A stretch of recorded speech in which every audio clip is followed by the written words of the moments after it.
Hello students, today we are going to discuss a new topic, circular motion. This topic from your chapter number 4, motion in plane. And this is the last topic of your chapter. In this topic, we have to discuss angular displacement, angular velocity, angular acceleration, centripetal acceleration and centripetal force. And we have already studied about linear velocity, linear displacement, linear acceleration. हम पढ़ चुके हैं, ये सारा पढ़कर आए हैं motion in plane and motion in straight line के अंदर. ठीक है, तो हम यहाँ नई टर्मिनोलॉजी जो है डिस्कस करेंगे. जब भी कोई ऑब्जेक्ट सर्कुलर मोशन में होता है उसके लिए व्हाट इज द डिस्प्लेसमेंट, तो उसे बोलते हैं एंगुलर डिस्प्लेसमेंट. उसकी जो वेलोसिटी होती है सर्कुलर मोशन में उसे बोलते हैं एंगुलर वेलोसिटी. और जो एक्सेलरेशन होगा उसे बोलेंगे हम angular acceleration. So our first topic is angular displacement. Okay,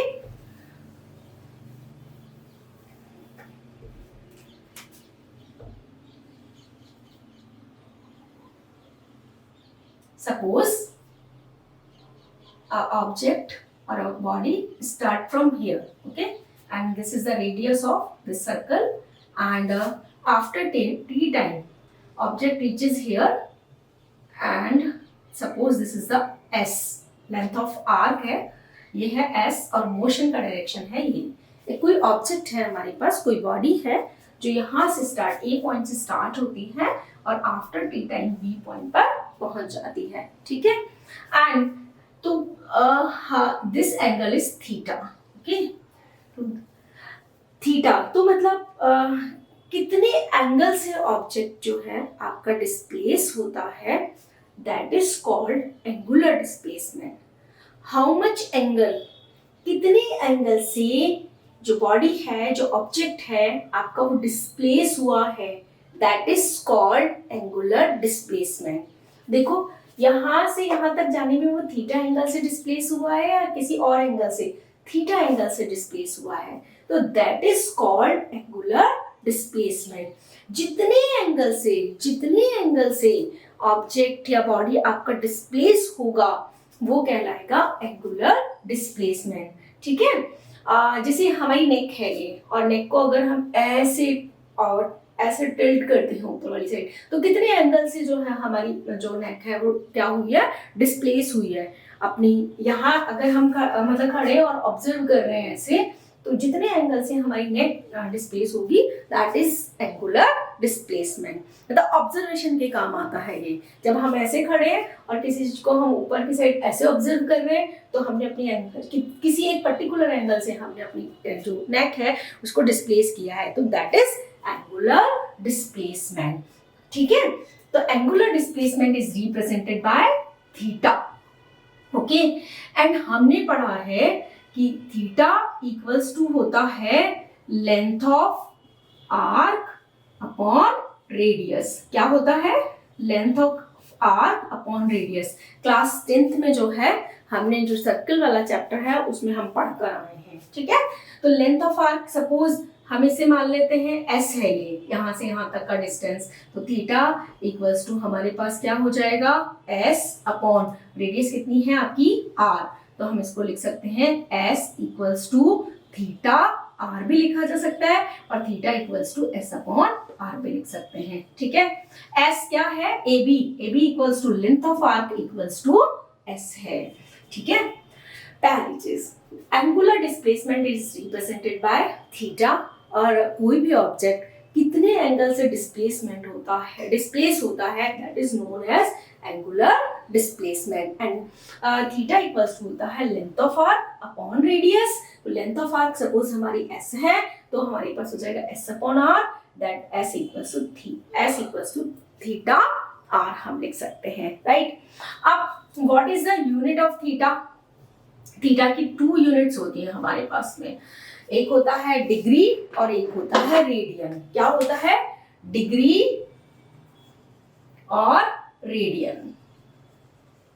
okay. Theta को हम किससे रिप्रेजेंट, थीटा के लिए ऐसा यूनिट क्या हो सकती है, डिग्री हो सकती है और रेडियन। लेकिन अगर एसआई यूनिट लिखेंगे हम एंगुलर डिस्प्लेसमेंट की, तो एसआई यूनिट होगा हमारे पास रेडियन। क्या होगी, रेडियन।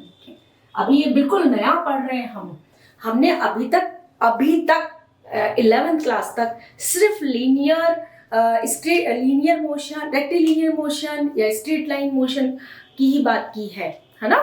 लेकिन रेक्टिलिनियर मोशन की बात की है या स्ट्रेट लाइन मोशन की बात की है। अभी तक हमने कभी भी जो है एंगुलर, जो सर्कुलर मोशन की बात नहीं की है।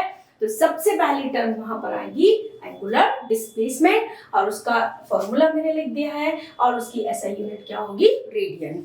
ठीक है। एंड डिस्प्लेसमेंट है तो that is the vector quantity, yes और नो। डिस्प्लेसमेंट है तो कैसी क्वांटिटी होगी, वेक्टर क्वांटिटी होगी। अगर वेक्टर क्वांटिटी है इट मीन्स उसके पास क्या होना चाहिए, डायरेक्शन होना चाहिए।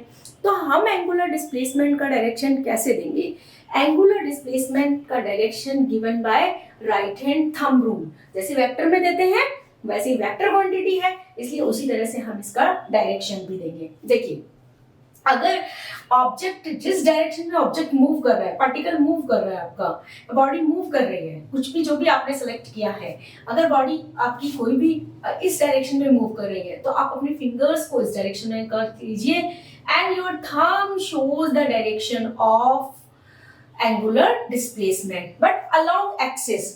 देखो, जो एक्सिस है ना, ये वाला एक्सिस है, इसके अलावा अगर आप ऐसे कर्ल करोगे फिंगर को, अगर मोशन इसका डायरेक्शन ये है, तो जो थंब है उसका डायरेक्शन कहाँ है, आउटवर्ड। ये जो मेरा मार्कर है ये एक्सिस पर, इसके अलोंग जो है एंगुलर डिस्प्लेसमेंट का डायरेक्शन होगा, इसके अलोंग एंगुलर डिस्प्लेसमेंट का डायरेक्शन होगा। ये जो आपको नजर आ रहा है मार्कर, या इस इट मीन्स जो इसका डायरेक्शन शो करेगा वो एक्सियल वेक्टर होगा। इट मीन्स इसका जो डायरेक्शन शो करेगा वो वेक्टर कौन होगा, एक्सियल वेक्टर होगा, जो अलोंग एक्सिस, जो अलोंग एक्सिस लगता है। ये देखिए, इसके अलोंग, मतलब जो एंगुलर डिस्प्लेसमेंट है उसका डायरेक्शन कहाँ है, आउटवर्ड, राइट। अगर इसी चीज को हम ऐसे समझ लें कि जो ऑब्जेक्ट है उसका डायरेक्शन ऐसा ना होकर, मोशन का डायरेक्शन सपोज ये तो था आपका एंटी क्लॉकवाइज और अब हो गया है सपोज क्लॉकवाइज। अगर ऑब्जेक्ट ऐसे मूव कर रहा है तो आप अपनी फिंगर को कर्ल तो उसी डायरेक्शन में करेंगे जिस डायरेक्शन में ऑब्जेक्ट मूव कर रहा है, और आपका थंब कहाँ जा रहा है, अब इनवर्ट जा रहा है। तो इसका मतलब अब जो डायरेक्शन होगा एंगुलर डिस्प्लेसमेंट का, दैट डायरेक्शन इनवर्ट होगा, यानी कि अंदर वाली साइड होगा। अभी कहाँ था, आउटवर्ड था, एक्सिस के अलावा बाहर वाली साइड था, और इस वाले में कहाँ होगा, अंदर वाली साइड होगा। ठीक है। तो जो angular displacement is a vector quantity, देखो एंगुलर डिस्प्लेसमेंट वेक्टर क्वांटिटी है and the direction of this vector quantity is given by right hand thumb rule. और थंब रूल हमें क्या कहता है कि if we curl the finger in the direction of motion of the object, then our thumb shows the direction of that angular displacement। but किसके along, axis के along आएगा। तो एक्सिस के अलोंग आएगा तो कैसा वेक्टर है, ये एक्सियल वेक्टर है। ये डायरेक्शन नहीं है एंगुलर डिस्प्लेसमेंट का, ये डायरेक्शन नहीं है, ये तो सिर्फ ऑब्जेक्ट पार्टिकल के मोशन का डायरेक्शन है, ऑब्जेक्ट के मोशन का डायरेक्शन है। ठीक है। और जो डायरेक्शन होगा एंगुलर डिस्प्लेसमेंट का वो इस एक्सिस के अलोंग आउटवर्ड हो सकता है, इस एक्सिस के अलोंग इनवर्ट हो सकता है।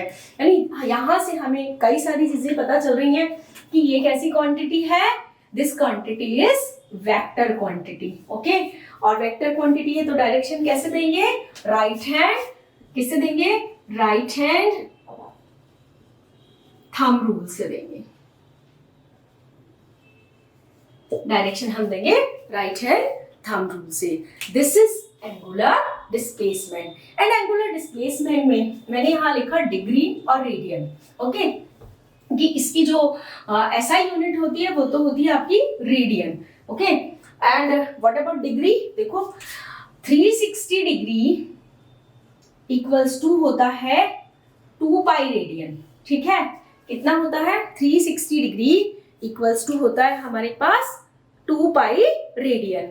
इसका मतलब है कि 1 डिग्री इक्वल्स टू हमारे पास हो जाएगा 2 pi upon 360 radian. Okay, and यहाँ देखिए कि अगर आपको इस 180 डिग्री इक्वल्स टू कितना होता है, पाई डिवाइडेड बाय 2 कर दीजिए, 90 degree equals to pi by 2। ठीक है, तो अब अगर आप कहीं पर भी सपोज आपको मिलता है साइन 90 डिग्री, सॉरी सपोज मिलता है साइन पाई बाय 2, इसका मतलब है कि हम बात कर रहे हैं साइन 90 डिग्री की। अगर ये तो रेडियन में है और अगर डिग्री में होता तो क्या होता, डिग्री में होता तो हमारे पास क्या होता, साइन 90 डिग्री। देखो पाई बाय 2 को क्या लिख सकते हैं, 90 डिग्री। तो कोई कंफ्यूजन नहीं होना चाहिए आपको कि हो सकता है एंगल्स का वैल्यू आपको जो है रेडियन में मिल जाए। रेडियन में मिल जाए तो कोई दिक्कत नहीं है, हमें पता है 360 डिग्री इक्वल्स टू 2 पाई होता है, 1 degree equals to 2 pi upon 180 radian, sorry 360 होता है, 180 डिग्री इक्वल्स टू पाई होता है, पाई रेडियन होता है, 90 degree equals to pi by 2 radian होता है। ठीक है, अगर साइन कहीं भी cos साइन 10 पाई बाय 2 या पाई और 2 पाई और 3 पाई बाई 2 पाई बाई 3 कुछ इस तरह से भी आपको मिल जाता है, तो हमें जो है मतलब इसका मतलब है कि यहाँ पर 2 पाई की वैल्यू कितनी है, 360 डिग्री है। और जो पाई में अगर आपको दिया हुआ है तो इसका मतलब रेडियन में हमें सारी चीजें दी हुई है। Angular velocity, angular velocity is represented by omega, किसे रिप्रेजेंट करते हैं, W नहीं है ये साइन है आपका ओमेगा, ऐसा बनता है, ओमेगा बोलते हैं इसे। ठीक है, और ये कैसी क्वांटिटी है, वेलोसिटी है, इसलिए कैसी क्वांटिटी होगी, वेक्टर क्वांटिटी होगी। ठीक है, एंड देखिए अगर कोई भी बॉडी यहां से मूव करना स्टार्ट करती है इस डायरेक्शन में और आफ्टर टी टाइम वो यहाँ पहुंच जाती है और एंगुलर डिस्प्लेसमेंट उसका थीटा है, ये सपोज रेडियस है और ये भी रेडियस है। ठीक है, और यहाँ से यहाँ तक का डिस्प्लेसमेंट अगर ए बी हम बोले तो ए बी को हम बोल सकते हैं एस, और एंगुलर डिस्प्लेसमेंट हमारे पास कितना है, थीटा है। तो you know what is the definition of linear velocity. Linear velocity का डेफिनेशन क्या होता है, लीनियर वेलोसिटी को क्या लिखते हैं, v equals to displacement upon time. तो इसका मतलब एंगुलर वेलोसिटी का डेफिनेशन क्या होगा, omega equals to angular displacement upon time.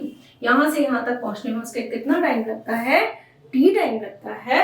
तो angular displacement angular velocity equals to theta upon t। The ratio of angular displacement to the time taken is known as angular velocity। ठीक है, मतलब अभी linear velocity हमने पढ़ी है और linear velocity की डेफिनेशन हमें पता है। अब डिस्प्लेसमेंट, लीनियर डिस्प्लेसमेंट ना होकर कैसा डिस्प्लेसमेंट है, in place of linear displacement क्या लिखेंगे, we can write angular displacement, and angular displacement is theta and time taken for this displacement is t, then we can write omega equals to theta by t. This is the angular displacement. And theta को किस में लिखते हैं, radian में। किस में होती है उसकी यूनिट, रेडियन। ठीक है, और टाइम की किस में होती है, सेकंड में। तो इसका ऐसा यूनिट क्या हो जाएगा, रेडियन, क्या होगा, रेडियन पर सेकंड, हम इसका ऐसा यूनिट लिख सकते हैं, right. And next is this is the vector quantity. तो वेक्टर है तो इसका डायरेक्शन क्या होगा, अगर ये वेक्टर क्वांटिटी है तो इसका डायरेक्शन क्या होगा, इसका direction same as angular displacement. जो एंगुलर डिस्प्लेसमेंट का डायरेक्शन होगा, angular displacement and angular velocity, both direction is same, both direction same, दोनों का डायरेक्शन कैसा होगा, एक ही होगा। यानी कि अगर मोशन ऐसा है तो थंब आउटवर्ड डायरेक्शन में है तो जो एंगुलर डिस्प्लेसमेंट का डायरेक्शन है वही एंगुलर वेलोसिटी का डायरेक्शन है। This is regarding angular velocity. Relation between linear velocity and angular velocity. Angular displacement regarding हमें पता है length of arc upon radius, suppose हमारे पास कोई ऑब्जेक्ट है जो ए से स्टार्ट करता है चलना, और डेल्टा जो उसका एंगुलर डिस्प्लेसमेंट है वो डेल्टा थीटा है, और डेल्टा टी टाइम में वो डेल्टा थीटा जो है उसका डिस्प्लेसमेंट होता है। What I want to say कि in delta T time the angular displacement is delta theta, okay. और जो लीनियर वेलोसिटी है वो हमेशा ऑलवेज जो है वो टेंजेंट ड्रॉ करके दिखाएंगे हम एनी पॉइंट पर, किसी भी पॉइंट पर अगर ऑब्जेक्ट की लीनियर वेलोसिटी हमें बतानी है और मोशन आपका सर्कुलर है तो आप उस पॉइंट पर क्या करिए, टेंजेंट ड्रॉ कर दीजिए, that shows the direction of linear velocity. हम ये क्लास 9th में पढ़ चुके हैं कि लीनियर वेलोसिटी का डायरेक्शन जो है अलोंग टेंजेंट ड्रॉ करके हम शो करते हैं, okay. And it means we can write omega equals to delta theta upon delta t, and the angular displacement upon delta t. This angle delta theta is very small. This angle delta theta is very small. ये मैंने आपको थोड़ा बड़ा यहाँ पर wide view दिखाया है, otherwise ये बहुत छोटा है। और अगर ये बहुत छोटा है तो ये जो AB है हम उसको एक स्ट्रेट लाइन मान सकते हैं। मेरी बात ध्यान से सुनना आप कि जो डेल्टा थीटा है that angle is very small, that angular displacement is very small. तो हमने क्या किया है कि इसको थोड़ा वाइड व्यू दिखाया है, लेकिन एक्चुअल में ये बहुत पास है, एक्चुअल में ये बहुत पास है। तो ये वाली जो चीज है इसको हम क्या मान सकते हैं, स्ट्रेट लाइन मान सकते हैं। अगर ये एक स्ट्रेट लाइन है तो हम क्या बोल सकते हैं, इसे लीनियर डिस्प्लेसमेंट, AB को क्या मान सकते हैं हम, लीनियर डिस्प्लेसमेंट। और linear velocity V equals to हम क्या जानते हैं, linear displacement upon time taken. अब हम लीनियर डिस्प्लेसमेंट हमारा कितना हो जाएगा, लीनियर डिस्प्लेसमेंट हो जाएगा डेल्टा S अपॉन टाइम कितना हो जाएगा, डेल्टा t। ये भी हम कर सकते हैं। This is equation number 1 and this is equation number 2, right. अब आपने थीटा का वैल्यू हमारे पास क्या होता है, s अपॉन r। हमें पता है थीटा का वैल्यू क्या होता है हमारे पास, s upon r, length of arc upon radius. Can be substitute here this value, इसमें सब्स्टिट्यूट कर दीजिए। इसमें सब्स्टिट्यूट करेंगे तो ओमेगा इक्वल्स टू हमारे पास क्या हो जाएगा, delta s by r upon delta t, s by r upon delta t, right. जब आपने थीटा का वैल्यू इसमें सब्स्टिट्यूट किया then you get delta s by r upon delta t। What is delta, delta means होता है change, delta represent करता है change को। तो चेंज इन एंगल और चेंज इन टाइम। अगर डेल्टा t की बात, डेल्टा t और डेल्टा थीटा की बात कर रहे हैं तो हम चेंज इन एंगल और चेंज इन टाइम की बात कर रहे हैं, राइट। आप देखिए यहाँ पर it means omega equals to क्या हो जाएगा, ओमेगा इक्वल्स टू हम क्या लिख सकते हैं, delta s upon r upon delta t। देखो रेडियस का भी बदलेगी क्या, रेडियस में कोई चेंज हो गया क्या, रेडियस तो हमेशा कांस्टेंट रहेगी। इसका मतलब क्या चेंज होगा, s चेंज होगा। तो हम रेडियस को बाहर निकाल लेते हैं, रेडियस तो एक कांस्टेंट टर्म है 1 अपॉन r, और यहाँ पर क्या हो जाएगा, delta s upon delta t। And by equation number 2 क्या लिख सकते हैं, बाय इक्वेशन नंबर 2 हम यहाँ पर delta s upon delta t की जगह क्या लिख सकते हैं, v। तो omega equals to v upon r, तो v equals to omega r। ये हमारे पास रिलेशन है किसके अंदर, लीनियर वेलोसिटी और एंगुलर वेलोसिटी के अंदर। देखो हमने सबसे पहले क्या किया, सबसे पहले हमने निकाला एंगुलर वेलोसिटी। वो हमारे पास क्या होती है, एंगुलर वेलोसिटी हमारे पास होती है omega equals to delta theta upon delta T.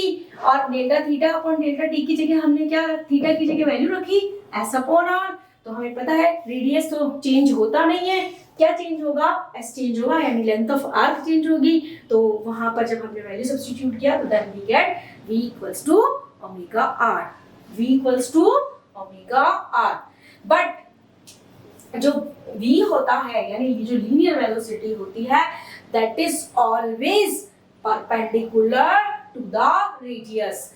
Always perpendicular to the radius. Linear velocity always perpendicular to the radius. ये अगर सर्कुलर मोशन है, अगर सर्कुलर मोशन है तो वेलोसिटी हमेशा रेडियस के क्या होगी, परपेंडिकुलर होगी. Velocity is always perpendicular to the radius. हमें पता है कि टेंजेंट जो होता है वो रेडियस के हमेशा परपेंडिकुलर होता है. तो वेलोसिटी को हम शो किससे कर रहे हैं, लीनियर वेलोसिटी को टेंजेंट से.